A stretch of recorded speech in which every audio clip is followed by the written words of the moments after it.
Hello, everybody. Today I'm going to read January 24th from the One Year Bible, New Living Translation. Genesis 48:1, 49:33. One day, not long after this, word came to Joseph, "Your father is failing rapidly." So Joseph went to visit his father, and he took with him his two sons, Manasseh and Ephraim. When Joseph arrived, Jacob was told, "Your son Joseph has come to see you." So Jacob gathered his strength and sat up in his bed. Jacob said to Joseph, "God Almighty appeared to me at Luz in the land of Canaan and blessed me. He said to me, 'I will make you fruitful, and I will multiply your descendants, and I will make you a multitude of nations, and I will give you this land of Canaan to your descendants after you as an everlasting possession.' Now I am claiming as my own sons these two boys of yours, Ephraim and Manasseh, who were born here in the land of Egypt before I arrived. They will be my sons, just as Reuben and Simeon are. But any children born to you in the future will be your own, and they will inherit land within the territories of their brothers, Ephraim and Manasseh. Long ago, as I was returning from Paddan Aram, Rachel died in the land of Canaan. We were still on the way some distance from Ephrath, that is, Bethlehem. So with great sorrow I buried her there beside the road to Ephrath." Then Jacob looked over at the two boys. "Are these your sons?" he asked. "Yes," Joseph told him, "these are the sons God has given me here in Egypt." And Jacob said, "Bring them closer to me so I can bless them." Jacob was half blind because of his age and could barely see. So Joseph brought the boys close to him, and Jacob kissed and embraced them. Then Jacob said to Joseph, "I never thought I would see your face again, but now God has let me see your children too." Oh. Joseph moved the boys who were at their grandfather's knees, and he bowed with his face to the ground. Then he positioned the boys in front of Jacob. With his right hand he directed Ephraim toward Jacob's left hand, and with his left hand he put Manasseh at Jacob's right hand. But Jacob crossed his arms as he reached out to lay his hands on the boys' heads. He put his right hand on the head of Ephraim, though he was the younger boy, and his left hand on the head of Manasseh, though he was the firstborn. Then he blessed Joseph and said, "May the God before whom my grandfather Abraham and my father Isaac walked, the God who has been my shepherd all my life to this very day, the angel who has redeemed me from all harm, may he bless these boys. May they preserve my name and the names of Abraham and Isaac, and may their descendants multiply greatly throughout the earth." But Joseph was upset when he saw that his father placed his right hand on Ephraim's head. So Joseph lifted it to move it from Ephraim's head to Manasseh's head. "No, my father," he said, "this one is the firstborn. Put your right hand on his head." But his father refused. "I know, my son," I replied. "Manasseh will also be a great people, but his younger brother will become even greater, and his descendants will become a multitude of nations." So Jacob blessed the boys that day with this blessing: "The people of Israel will use your names when they give a blessing. They will say, 'May God make you as prosperous as Ephraim and Manasseh.'" And this way Jacob put Ephraim ahead of Manasseh. Then Jacob said to Joseph, "Look, I'm about to die, but God will be with you and will take you back to Canaan, the land of your ancestors, and beyond what I have given your brothers. I am giving you an extra portion of the land that I took from the Amorites with my sword and bow." Then Jacob called together all his sons and said, "Gather around me, and I will tell you what will happen to each of you in the days to come.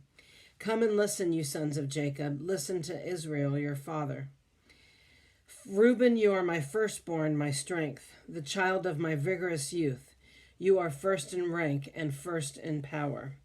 But you are as unruly as a flood, and you will be first no longer. For you went to bed with my wife, you defiled my marriage couch. Simeon and Levi are two of a kind. Their weapons are instruments of violence. May I never join in their meetings. May I never be a party to their plans. For in their anger they murdered men, and they crippled oxen just for sport. A curse on their anger, for it is fierce. a curse on their wrath, for it is cruel. I will scatter them among the descendants of Jacob, and I will disperse them throughout Israel. Judah, your brothers will praise you. You will grasp your enemies by the neck. All your relatives will bow before you. Judah, my son, is a young lion that has finished eating its prey. Like a lion, he crouches and lies down. Like a lioness, who dares to rouse him? The scepter will not depart from Judah, nor the ruler's staff from his descendants, until the coming of the one to whom it belongs, the one whom all nations will honor. It's interesting that I'm reading this because out of the line of Judah came Jesus, the Messiah. He came out of that line, that lineage. Say the Lion of Judah. That's interesting. And it says, the scepter will not depart from Judah, nor the ruler's staff from his descendants, until the coming of the one to whom it belongs. They're talking about Jesus. The one whom all nations will honor. Wow. He ties his foe to a grapevine, and the colt of his donkey to a choice vine. He washes his clothes in wine, and his robes in the blood of grapes. His eyes are darker than wine, and his teeth are whiter than milk. Zebulun will settle by the seashore and will be the harbor for ships. His borders will extend to Sidon. Issachar is a sturdy donkey resting between two saddle packs. When he sees how good the countryside is and how pleasant the land, he will bend his shoulder to the load and submit himself to hard labor. Dan will govern his people like any other tribe in Israel. Dan will be a snake beyond the road, a poisonous viper along the path that bites the horse's hooves so its rider is thrown off.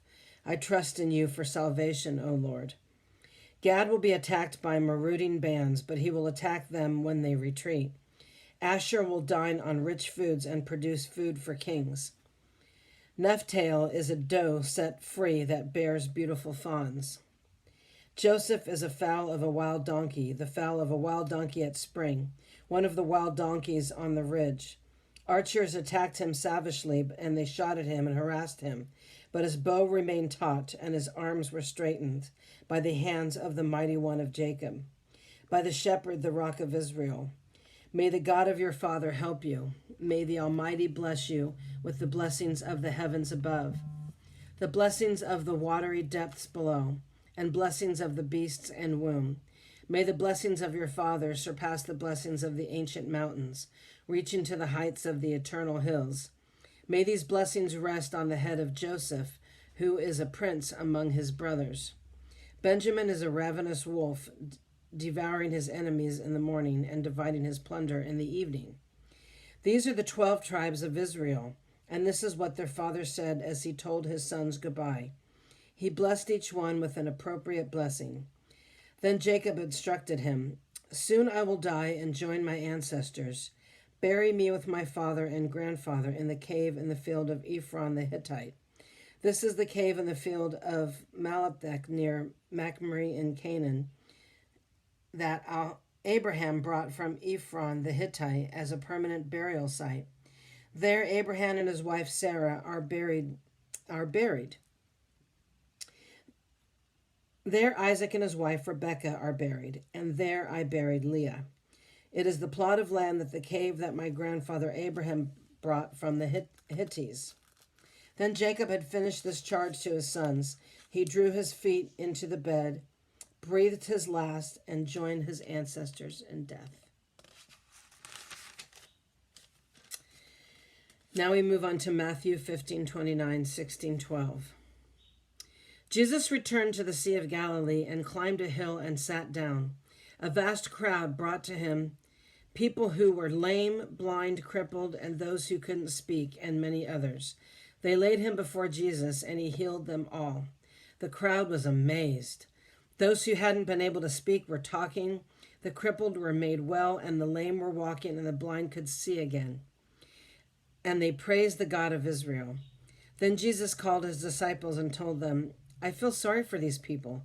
They have been here with me for 3 days, and they have nothing to eat. I don't want to send them away hungry, or they will faint along the way."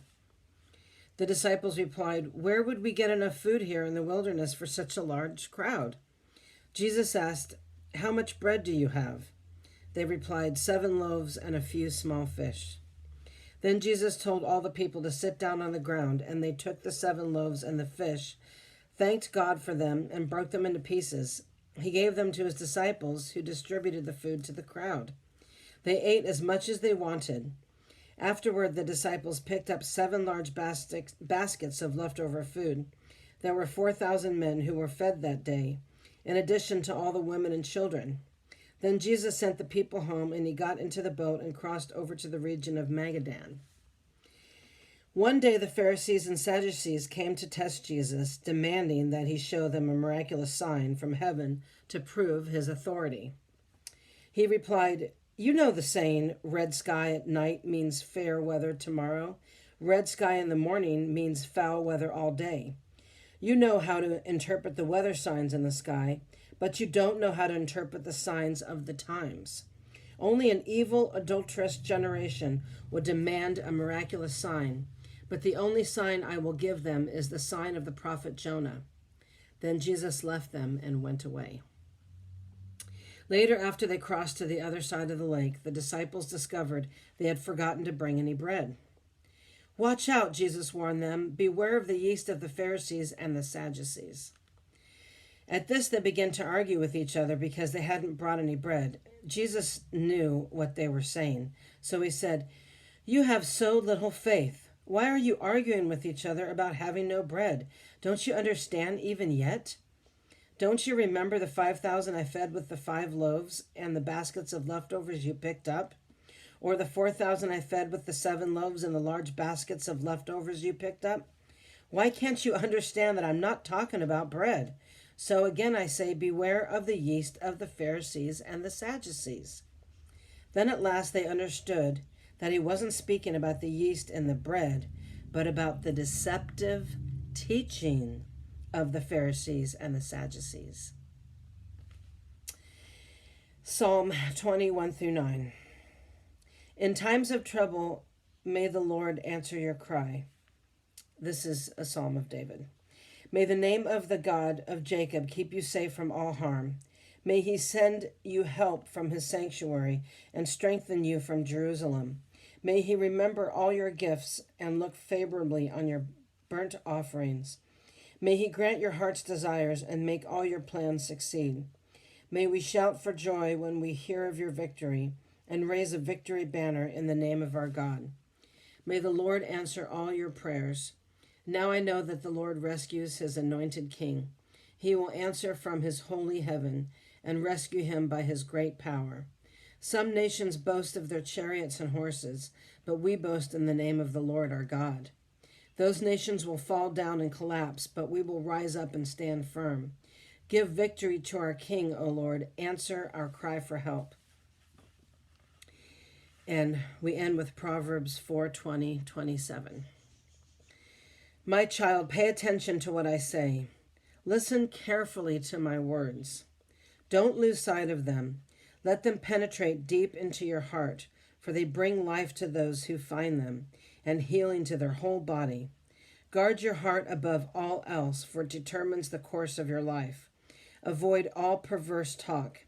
Stay away from corrupt speech. Look straight ahead and fix your eyes on what lies before you. Mark out a straight path for your feet and stay on the safe path. Don't get sidetracked. Keep your feet from following evil.